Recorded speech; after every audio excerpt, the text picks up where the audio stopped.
teenagers are educated for careers in the 21st century. And what are they educated in? They'll be talking to you guys about that. But when I was looking on their website, I was pretty shocked. They have classes like parallel computing and artificial intelligence. Did you guys have that in high school? I didn't. The school also maintains, I believe, 12 or 13 of its own research labs just for students. And these include a prototyping and engineering materials lab, a neuroscience lab, and an automation and robotics lab. I wish I really had access to a school like this growing up, so the kids in New York County are really very privileged. Evan and Shane, we're really thrilled to have you here as speakers. We're really big fans of the work you're doing to inspire the next generation of technology leaders, and we can't wait to hear exactly how you're doing it. So please come up. Thank you.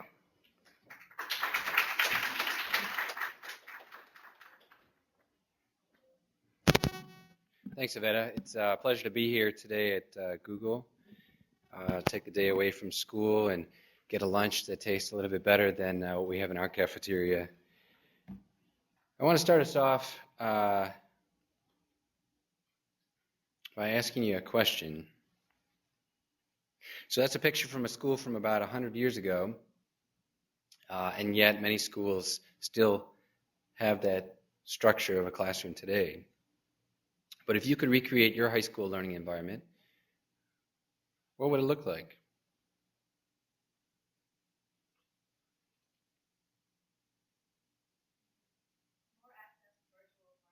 More access to virtual learning. What else?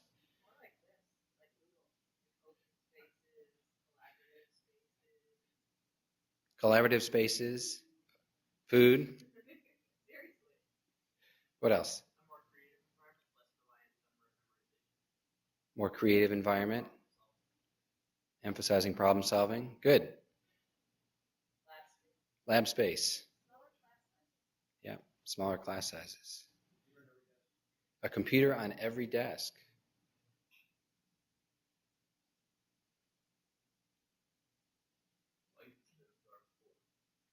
Whiteboards. Yeah. Yeah. And I have to say, even in our school, we have a blend of white and dark boards. We do, and smart boards. Mm-hmm. Good. Say that one more time. Yeah, less classroom and more hands-on experience. Absolutely. Like to be outside. Good. Yeah, these are all great elements in a school environment, some of them which we have, and we'll share that with you today. But before we talk about our school, I want to talk about the challenges actually that we have in America associated with education in the times that we're going through. It's not an easy road ahead for computer science. We're going to highlight our program and all the things that we do, but across the U.S., actually, we need a lot of help, and I'll try and explain why. So in schools today across our country, we're really in an age of accountability. There's such a strong focus on meeting standards through No Child Left Behind and even through ESEA, which is followed up with No Child Left Behind. The emphasis is not on creative and learning environments or giving spaces for problem solving. The emphasis is on closing achievement gaps. So if students don't perform at certain levels on tests, then the focus is helping those students get to that level. So what you test is what you get. It's created an emergence of collaborative learning environments for teachers, which is actually terrific because teachers are less isolated than they used to be. But again, the focus is really on can they meet the base standard. Now, those people who poke at No Child Left Behind, actually the Chesapeake Bay Foundation created No Child Left Inside, which is a way of a grassroots movement of getting students outdoors and connected to their environment. Here's a picture of our students in a project, a research-based project in a pond that looks at the different characteristics that will influence salamander migration. And you can look around the world in a documentary, 2 million minutes, produced a few years ago. It's the amount of time that you're going to spend in high school. Actually not in the school, but over 4 years. and the quality of learning is drastically changing. You see, in China and India, countries that have populations 4 times that of ours, 4 times, that they have arguably more honor students than we have students altogether. But as a country, we're focusing on achievement gaps. So if high school were like a cake, which picture should it really resemble? And the way in which it resembles today actually is the picture on the left, where we're trying just to complete the cake. The creativity, the added dimension, the unique that we would like to see so that students can do interesting things is missing. And part of that is in curricular areas. You see, you have your core curricular areas, and so when you want to think about computer science, that's seen as the frosting on the cake. It's only to those students who are able to show that they can do really well in other areas. That's the challenge that we have ahead of us, is that computer science, in order to make computer science integral to every curriculum, we have to find a way to actually make it part of the picture on the left. But it's not seen that way. It's not seen that way across our country.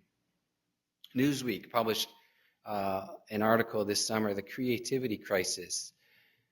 So around the world, when we look at East Asian cultures, they tend to outperform the United States in math and science consistently, year after year after year after year on international assessments. Well, the U.S. is focusing on closing the achievement gap so we can improve on those assessments. Well, something has to give. Well, what gives? The time that we've devoted to that creativity. And so when my colleagues from overseas ask me to come and give presentations, they want to know about creativity. They want to know about creativity. There are pockets of innovation. Schools like ours around the United States are part of a consortium called the National Consortium of Specialized Secondary Schools for Math, Science, and Technology, NCSS SMST. And that is our sister schools in New York City would be Bronx Science, Stuyvesant, Brooklyn Tech. Those are all schools in which we share our instructional practices so we can come up with innovative ideas. And in the state of Virginia, there are 18 regional governor schools, and so we're located in Northern Virginia. So students who come to TJ, which is commonly referred as, is coming from only 6 different counties. But there are intentional public schools that are created to provide a unique learning environment in math, science, and technology across the state and across the nation. They're just few and far between. So why do you think Google is interested in education?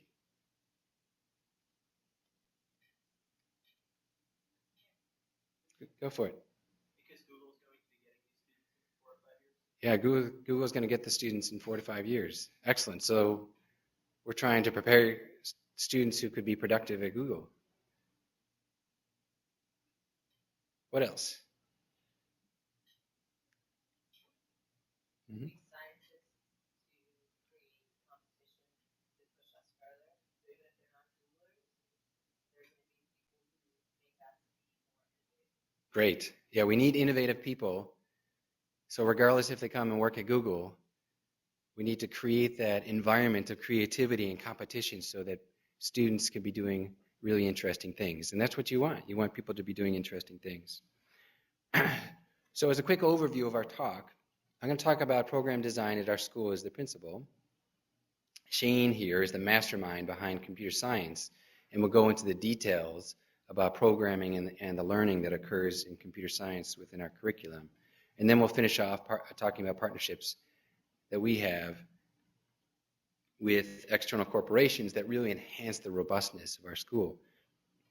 So I'm going to share a few pictures of our learning environment in biotechnology, in oceanography. Actually, if you notice that, it's a very unique creature there. Lunch. Yeah, that's right, lunch. That's actually a septopus. that was missing one of its tentacles. Microelectronics, that's a collaborative collaborative project between energy systems and oceanography, an underwater robot.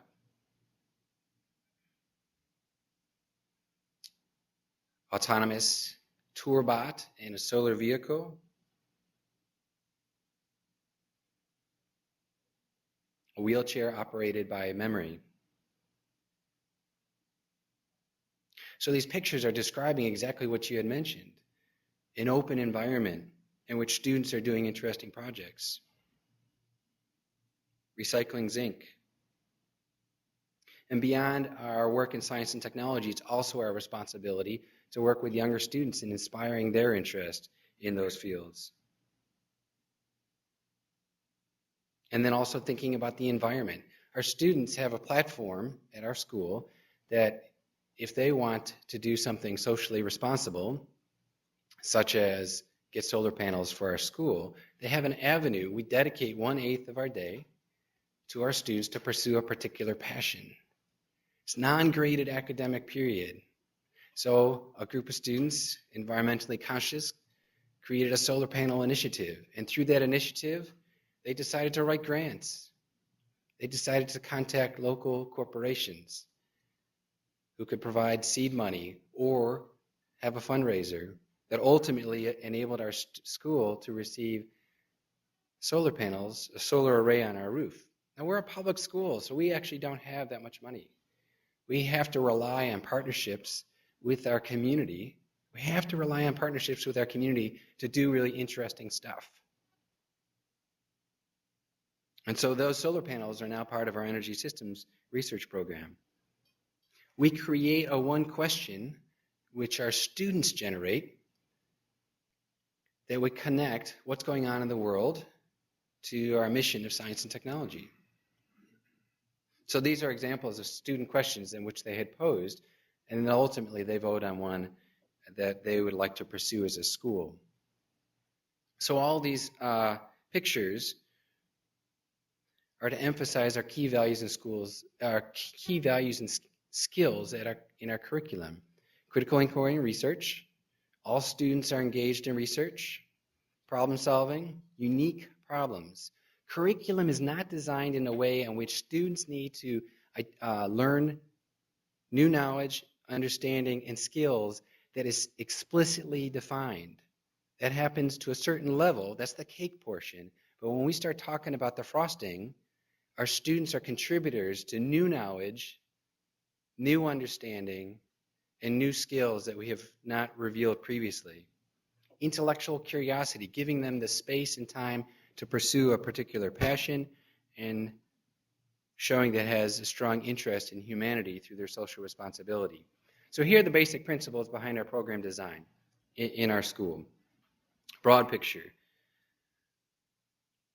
We have to challenge students to make their education choice more meaningful. And what I mean by that is that some of our students make a commitment to come to our school by driving an hour and a half each way every day in traffic. And so in order to make that commitment, we have to provide a learning environment that they couldn't get anywhere else. Focus on science, technology, engineering, and math. Be true to our mission. Surciser, which are those critical values and skills I'd mentioned earlier. The curricular freedom to teachers and students so they can pursue a passion, where you have dedicated time and an undefined curriculum.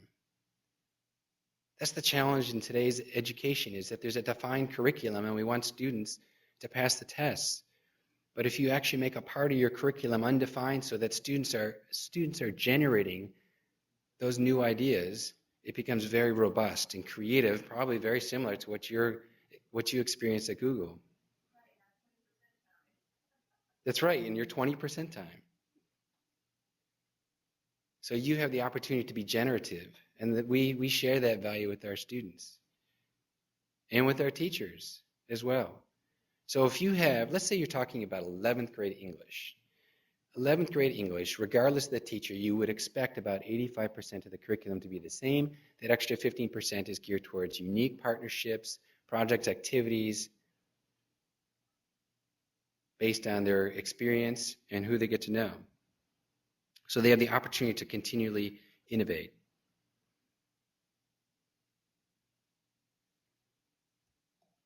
Okay, just a quick overview of our courses, just so you have an idea of what's different. A lot of times people ask, so what are students taking? It's not all math and science. They have to go through an advanced studies diploma. 4 years of math, all students take calculus, 3/4 go beyond. Computer science, which Shane will talk a little bit later, all students take a year in Java, and then many go beyond.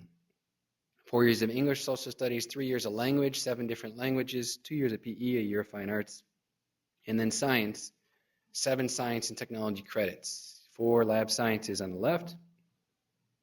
Geosystems is a capstone course for 12th graders, preceded by physics, chemistry, and biology. And then we start off with design and tech in 9th grade, a series of electives, just to give you an idea. So these are the types of courses where we can create because we can develop a critical mass. So organic chemistry or nanotechnology, quantum physics, computational physics, alternative energy systems, DNA science. Those are all types of courses in which we can create because we have the number of students interested in those areas. And then a culminating senior year research project in one of our 13 labs, where one of them is computer systems. So I'm going to pass over to Shane to talk a little bit about our computer science program. Thank you. I'm just going to take a few moments to give you some idea of our sort of background philosophy as we approach the curriculum, so that when I talk about the actual specific courses, you have some idea of where we're coming from. This is my current favorite statement of what it is we're trying to do.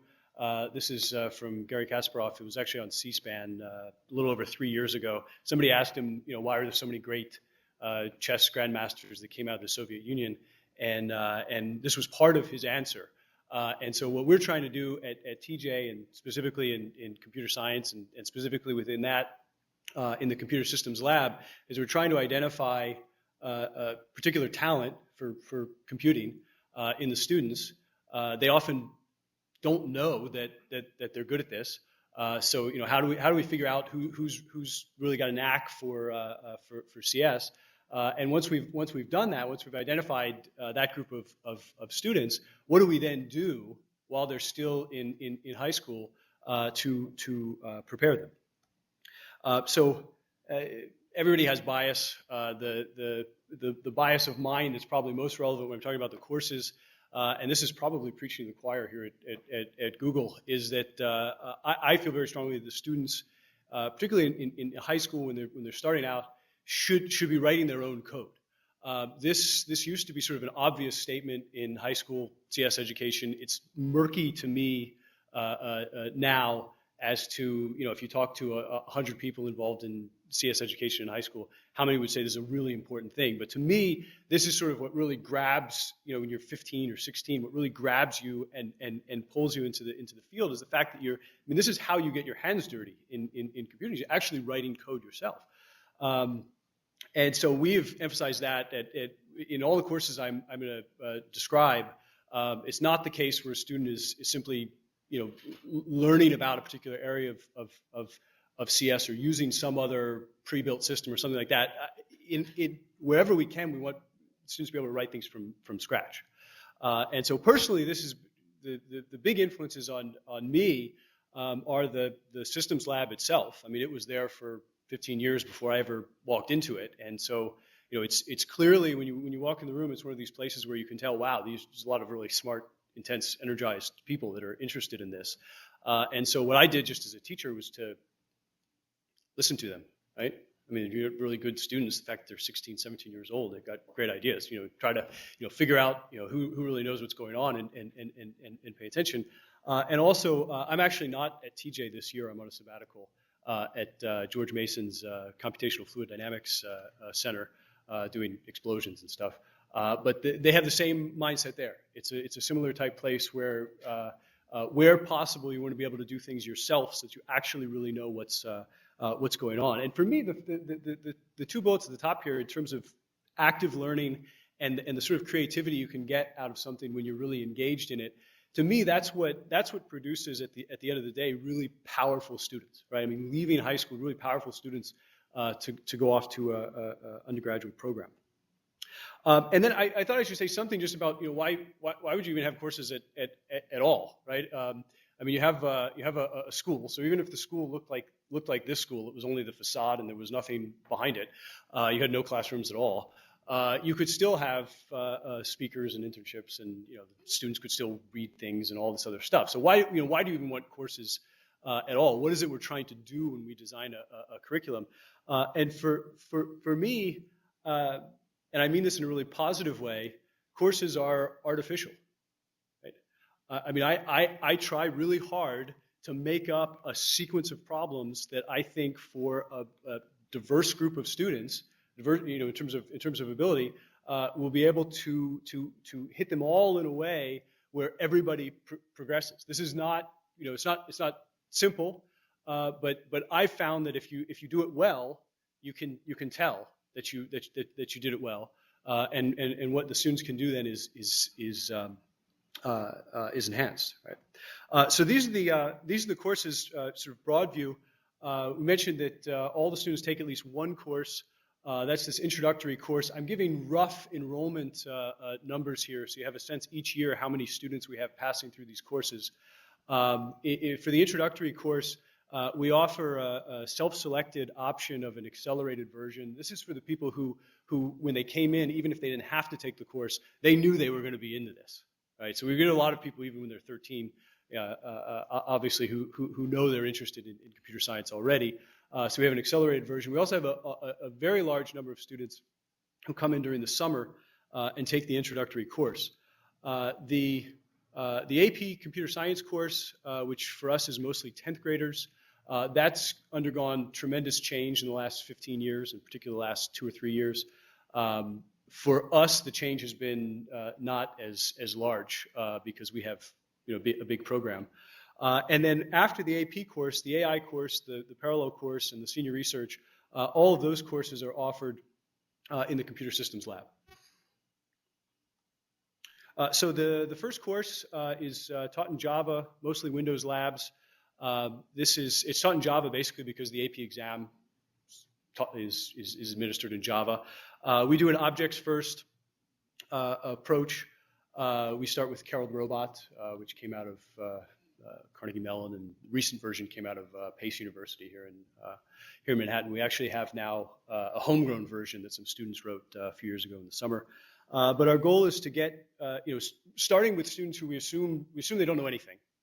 And our goal is as quickly as possible to get some tools and some skills in their hands where they can start to be creative. And by the end of the course, there's an expectation that everyone will be able to produce some sort of final project, which is often a game or something amusing. I mean, they're 14, and so this is to a large extent a typical introductory course, right? Everybody learn what an if statement is and a for loop. These are just some sample programs. The guess the number is sort of the binary search game. Where you're told every time you make a guess if your guess was wrong, was it too high or too low? And so, people who never learned anything about algorithms can figure out what a binary search is pretty quick because they want to win. And this tree turtle, this is sort of an homage to the old logo system, the little turtle drawing the tree there. This is one of our first sort of serious attempts to teach the students recursion. In my experience, it takes about 3 years of periodically coming back to try to teach recursion before most students are pretty good at it. It's not something that's simple, just from an instructional perspective. Some students get it instantly, right? But if you're trying to get, there are all these issues with scale. If you want to have 5 students come out of the school that are really good, then you do one thing. If you want to have 100 come out that are really good, then you have to do some other things. And so for recursion, it takes 3 years. And then we do some animation. Basically, in the first semester, the animation there is a setup for like a simple Pong game or a Breakout, one of those types of games. Which if you go on somebody else's website and play these, and you're a teenager, it's not that interesting. If you can actually write it yourself, right, or your friend writes it, right? And you're trying to write one that's better. All of a sudden, it's the coolest thing in the world, right?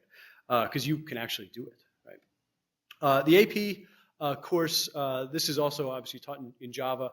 We have a Solaris lab. It's like a Sunray thin client lab that we've used for a number of years now. And was a couple of years ago we got a big upgrade from grant from Sun. But this is sort of a typical algorithm analysis, data structures course. These are a lot of the topics that were dropped by the College Board a couple of years ago. We just ignored that and just kept teaching the same topics. And so this is on the screen there. This is another recursion. There's a flood fill recursion problem. Learning about binary trees and heaps. I mean, these things. It's probably very similar to some of the problems you first learned at yourselves. And having started very early on with objects, the College Board has this case study that is almost like an agent environment. It's not really like agent environment. It's sort of in that direction. So for students who are really interested, we then have this. This is the more popular elective course. So this will be mostly juniors. We usually have like 4 sections of this. It's taught in Python for the last 6 years, although 1 year we taught it in Ruby. Before that, it was taught in Lisp for a long time. This is in the computer systems lab, which is Linux. So we do a lot with graphs, unstructured graphs, road networks, things of that sort. We use Russell Norvig as sort of a source, but we don't issue it to all the students and go through it step by step. But in terms of on the slide here, I don't know how well you can see. There's a little green outline of the circle. We do a little image processing problem where you're trying to detect the circle. And so we do like Sobel, canny edge detection, and then the Huff transform sort of voting method to try to figure out where the center of the circle is. This is a good example of a topic that, on the whole, is way too much for most high school students. If, however, you're very careful and you choose very, very, very, if you're very judicious about what you try to do with students, you can get 75 students to do that. Right, after a couple of years of taking CS. Behind that is a picture from Sugarscape. So that really is trying to do agent environment and show emergence of patterns. If you have winter, all of a sudden there's a migration to the other hill, that kind of thing. We do this Othello problem, which is just standard minimax alpha beta pruning at the end of the first semester. And then the other one is a sliding tile, which of course is a graph search. We still haven't totally figured out how to get teenagers to do neural networks on a large scale. But I mean, one of the things about this, you have to be willing to sort of fail. So the first year we tried it was a total wreck. The second year, it wasn't a wreck at all. It just wasn't great. The third year was actually pretty good. So then the next time through, it's what you're doing, and you can actually get people to at least understand sort of what the basic pieces are. We've had a parallel computing course for, I guess, 20 years. We won a supercomputer in the early 90s. For a long time, it was taught in C++ or Fortran. It used PVM at various times. The big thing we use now is MPI, at least in the first semester. We do a lot of graphics wherever we can. So, if you zoom in on the Mandelbrot set, students like doing ray tracing and things of this sort. The biggest thing, again, we're trying to be careful here. Almost always in the problems that we're picking, we're choosing things where they're embarrassingly parallel, and you can get sort of independent operations, and the students don't have to deal with too much cross communication between the various nodes. Now, in the nearest neighbor n-body type problems, that doesn't happen, and it gets harder. But you have to be really careful. I mean, you're also dealing with people who are, the students are sort of just taking physics, right? And maybe you have a couple students that know differential equations. But sort of, a lot of the classical problems that are done with, that are done in parallel aren't accessible. But there are lots of problems that are. So that's what we try to do. And we have, 50 workstations that are clustered together. We recently got a big donation of an old InfiniBand system. So we're sort of always, hacking together, whatever we can. And I'll say something about CUDA at the end. And so all of this, for about 50 students a year, all this leads to independent senior project, one of the big issues here is sort of project management, writing a paper. You've gone through potentially 4 courses that were structured to sort of help you succeed. Now you feel like you're kind of on your own. This can be kind of a shock to someone who's 17. But it's a good experience because they have it in a safe environment. For the most part, in CS, these tend to be simulations. Either there's the image in black is a simulation of students going through the school, and so then you pull the fire alarm, and the students all have to evacuate, or something of that sort. That's a popular one. But often it's something with agents. You get a little bit of physics simulation type problem. This is a fluid simulation that a student did last year. I want to qualify that one though. That's not typical. That was one of the better projects that we've ever had. And then the one in the background, the little GUI, is a music project. This base could be whatever they want. I mean, whatever they're interested in, and whatever we think that we can support. I mentioned a couple other sort of non-curricular opportunities. We have a very successful computer team that meets during an activity period. The primary focus of the USACO competitions, knowing what the computer team does. When I try to decide on problems that we're gonna do in courses, I try not to have too much overlap. I try to just have a little bit of overlap. But if I know that students can go to the computer team and learn about network flow, then I don't need to do network flow in class. Right? Tell them go to the computer team. Right? Somebody will teach you about it. And then the other big avenue outside of class is the student sysadmins. This has been around forever. I mean, sort of the start of the lab was a group of students that's sort of been passed on from year to year. And the sort of the killer app is the intranet, which we use to run the school, basically. I mean, it does a lot of scheduling and voting and communication and things of that sort. And it's entirely conceived, developed, maintained by students. There's a big upgrade to it in 2007. So, in terms of the future, and so this is somewhat speculative. The big issue broadly in CS education is always what language do you use to write in. So, when I took computer science in high school in the mid 90s, it was in Pascal. It had been in Pascal for a long time. It was very briefly in C++, which was a huge disaster, just in terms of participation. I mean, if you're looking just at raw participation, sort of, how many programs are there, how many students are there, how many teachers are there, it was a big disaster. I mean, not to beat on C++, but just the way it all played out. And they changed languages very quickly. I was in C++ very very briefly, and so it's been in Java now for quite a while. The things aren't going well. There's a recent report. The URL is there. This running on empty report in terms of the national high school outlook. It's bad. Right? It's pretty bad. Right? Running on empty, right? Not running on full, whatever. So if I had to speculate next language, I'd say it's probably going to be Java, right? Because they're a little gun shy about switching languages. Python. We've had a lot of success with Python. There's a lot of introductory courses in universities that are trying Python, or nothing, right? I mean, there's definitely a feeling about, do we really need to write code?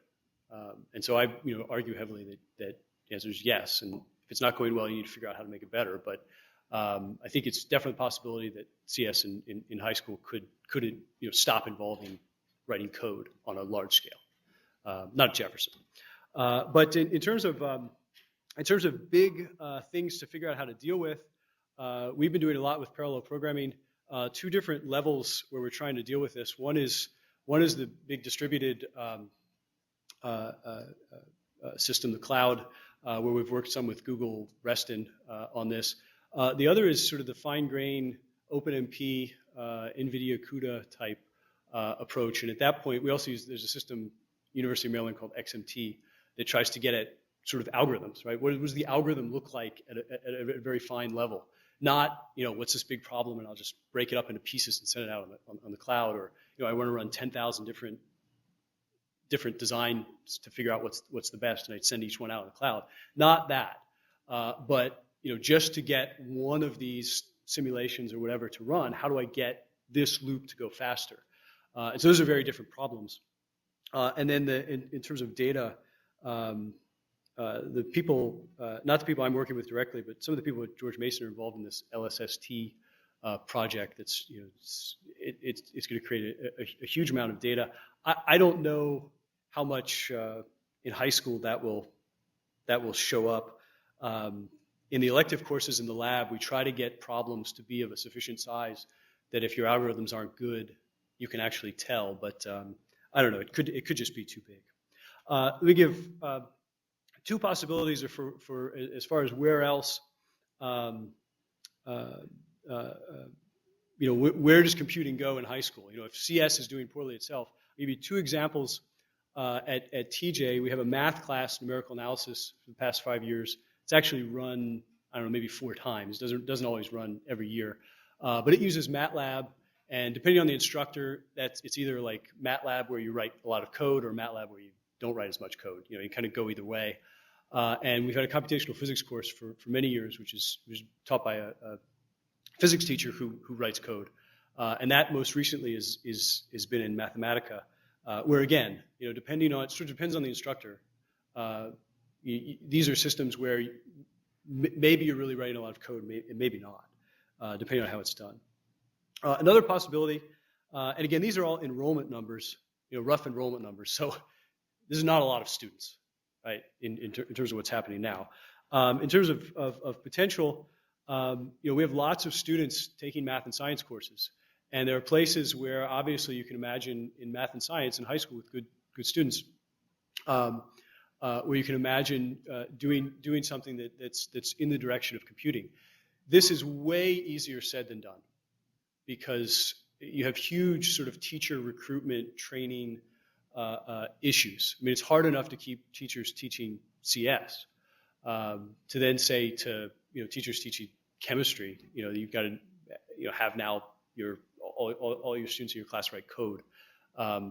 I'll believe it when I see it, but I mean, this is one possibility. But what that doesn't answer, these are a few things we've been working on. We're always, computer systems, we're always trying to push the envelope, constantly. We try not to get too comfortable ever. So a couple of things we've been working on the last couple of years, biology, sort of gene sequence type matching programs where you actually take from public databases and you build these little tree of life drawings. We've been doing things with CUDA now for 2 or 3 years as we're programming directly on the NVIDIA graphics card. We get better at it. The picture of Darwin in the Mona Lisa, that's approximating an image with transparent polygons, so it's like a genetic algorithm type problem. I mean, this is the kind of thing that when you're 16, you can actually write code and do this. Like, wow, this is really cool. So that gets a lot of buy-in. The water wheel is supposed to be like a design problem. We've never really known exactly how to tie into engineering courses. It's a lot easier to tie into physics or statistics. But I think there might be something here because there's obviously a lot of renewed interest in energy and in efficiency. And my personal favorite is this asteroids program, because beginning students, particularly in the summer, you get students who are like way ahead of the regular pace and they want to know what to do. My stock answer is to have them try to do asteroids, because with I feel like I teach almost half a semester just off of this one little game in terms of control and it's sort of right at the right point of trig and what they know about velocity and acceleration and how they manage lists, and we try to get the asteroid to break apart, how they manage objects. I don't know who would do that if not a computer science course. That's not, I just don't think anything in that arena would happen. So, and I've tried to do a little bit of a flyby here. So if there's, afterwards we do the questions, there's specific questions. I could talk for a week on these courses. And I'm going to actually just wrap up in 1 minute so we can start questions.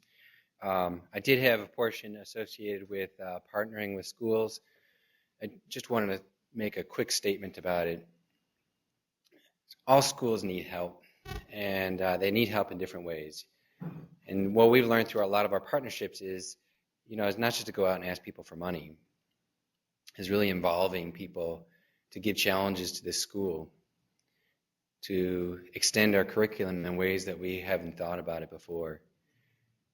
And so, our plea, as you think about how you partner with schools, is ultimately, in what ways can you engage students in some authentic activity that would create meaning for Google.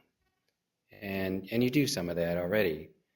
And then the other thing that we would love is, as Shane had mentioned, across the country, we're running short on people who can teach computer science. It would be great if people took a sabbatical from time to time. Go to your local school. Get people really excited about computer science just through your enthusiasm about what you do. Gets other students really psyched up. So ultimately, we have to build a future generation of computer scientists, not just to be at Google. I mean, even if you want to go into biomedicine, you need to have a background in computer science. And we recognize there's a clear problem going on. And Shane mentioned there can be a lot of integration into the whole curriculum, which is what happens at some schools, rather than have a separate computer science strand. But ultimately, we have to find ways of getting students really excited about the possibilities of computer science. And you experience it on the other end. So you experience it here.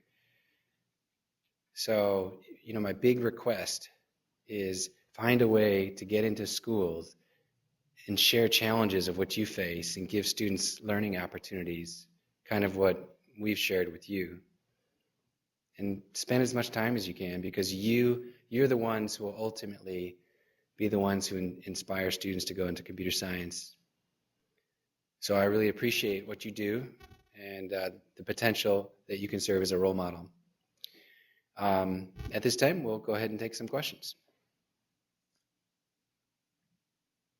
Mm-hmm. I'm kind of curious, all the stuff you talked about in terms of courses, sounds like it's very high level in terms of, it's sort of like, I guess, the equivalent of cars of the, It's actually just Go ahead. Yeah, sure.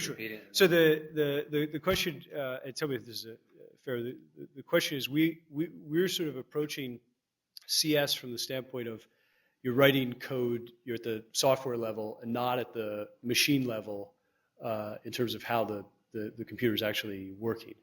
And I think the answer to your question is what happens in our school is, and this is one of these economies of scale issues, because we have a big program and lots of students, they take lots of courses. What we found is that we do a little bit of it, but we have a whole electronics lab. We have a whole freshman program that all the students go through, where they see a lot of the sort of under the hood, how does a machine work at all. So for many years we had a computer architecture course, and we eventually just sort of melded it into the parallel course, because what we found was it was, rather than for us to fake it, it was better to tell the student, just go take the microprocessor course across the hall. And so we get a lot of crossover with students taking those kinds of courses also. There are certain places where it comes up, obviously, with in the parallel course with pointers, and then also just with like dirty cache line issues and sort of the networking type issues there. But we always approach it from the perspective of, I'm trying to write this code, and in the back of our minds we know there's somebody, it's somewhere else in the building who's approaching it from, I'm trying to build this thing from circuits.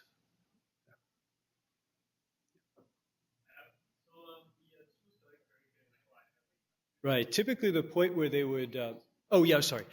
So we're dealing with teenagers. So if they start off sort of interested in computer science, or they start down a path where they're taking these courses, How much do they sort of stay on that path or diverge? And so we lose 2/3 after the mandatory course, right? So 2/3 say, okay, I'll take mandatory course. Thank you very much. I'm not going to take any more courses. And then of the 150 or so who take the course in 10th grade, roughly half, it's maybe a little bit more in terms of sort of total presence in the lab, keep taking courses after that, and the other ones go in other directions. And again, sort of the thing that's not that's sort of unsaid is these aren't their only courses they're taking, right? So it's not as if they might feel a little bit like they're majoring in computer science. I mean, some of them do major in computer science in a sense within the school, right? All their electives are CS electives. But that's usually the students are also taking AP Physics or AP Chemistry or things that are going to prepare them in other directions also. And I think it's one of the great things about the lab is that there are more people who use the lab than take the courses. So you get lots. The actual pool of sort of used of the community is much larger. I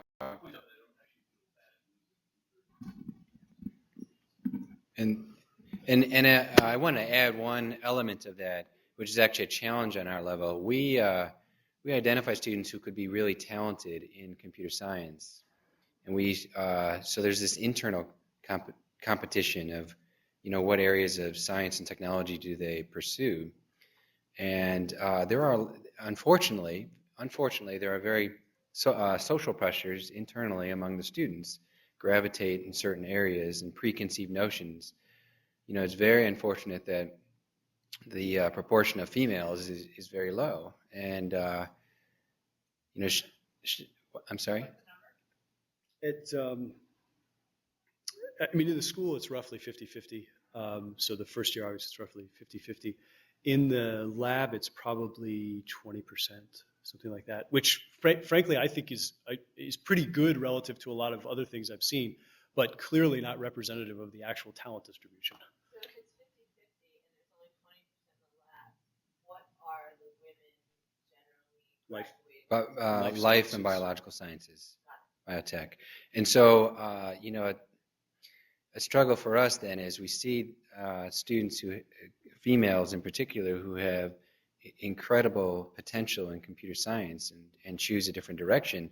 And, high school is set up in a way that you have the flexibility to go in a lot of different directions, and that the hope is, later in life, they'll see the values to when they originally took this, or us mentioning, hey, we think you have a lot of potential in this area, you should consider applying it. But, in the end, we lose, it's very difficult to observe. And we've created girls-only computer science sections. I mean, we tried to do some experimental things, but it hasn't produced the results that we had hoped.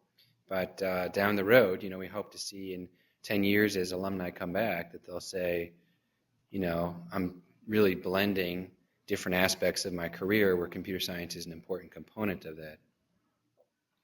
One other thing on that too is the numerical analysis class I've taught myself a couple times, and since it's a math class, even though they're writing a lot of code, it was sort of like it was 50-50 boys and girls, because girls don't have any in the school don't have any sort of preconceived notion against taking math, so they just take math.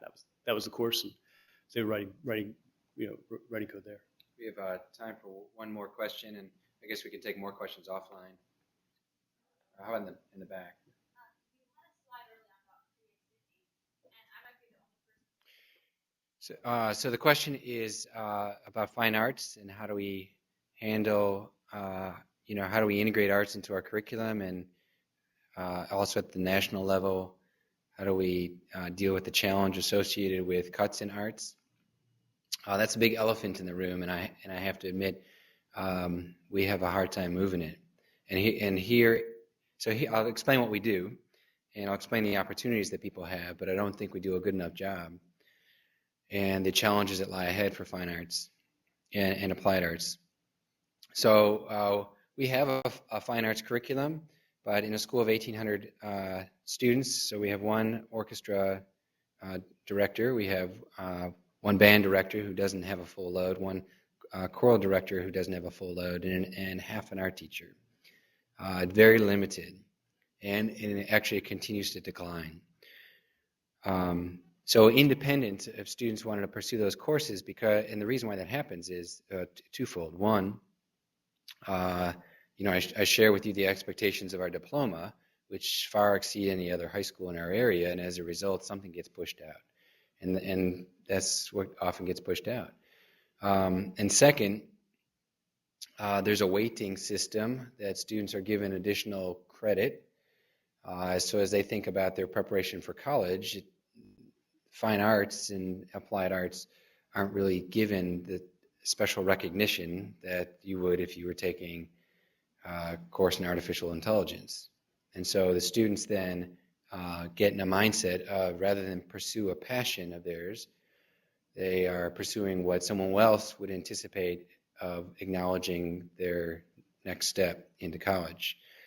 Having said that, those students who can't take art, I mentioned we have an 8th period. We dedicate a part of our week as a non-academic period to pursue a passion. Students then have open access to all of those areas in which they can participate in fine and applied arts. Within the curriculum, our art teacher is very active in working with, for example, biology teacher and the role of developing good drawing skills for observations when you're out in a natural environment. So there's some connections that are drawn, but not to the level that I would hope. On the federal level, I showed the picture of the cake. I don't know. I don't have any optimistic foresight on how that's going to be addressed, because there's such a strong movement towards basic skills and showing that we have competency on tests because schools get shut down for not doing well on them, that the creative aspects, such as the fine arts and applied arts, get pushed by the wayside. So I have to apologize. I'm sorry. It's a gloomy picture. It's a gloomy picture.